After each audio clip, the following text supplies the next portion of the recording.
Hey everybody, it's PJ from DonnyFL and Karma Airguns. We've got the Karma Airguns Red Panda. This is the bench version, and today we're going to talk about making adjustments to the transfer port. There are a number of reasons why you might want to do that. Well, maybe one main reason.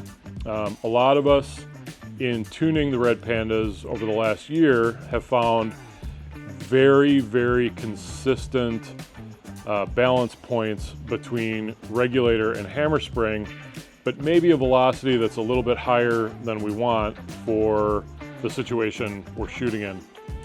And the easiest way to maintain that tune but bring the velocity down is to make a quick adjustment of the transfer port.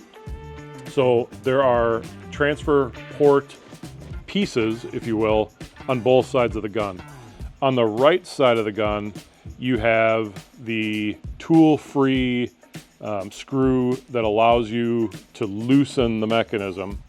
And then on the left side of the gun, you have a graduated scale from maximum to minimum that allows you to actually set a level and then have some degree of repeatability about it. So very simple to use.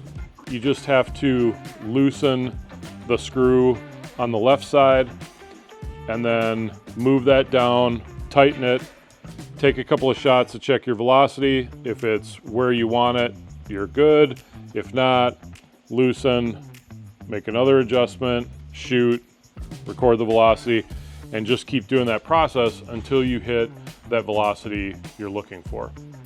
Very simple, and because it doesn't do anything really to your base tune, I've found that you get really consistent velocity, but at a little lower speed, which for some shooting conditions may be an advantage to you. So until the next video, everybody, shoot safe, shoot straight, and I'll see you around.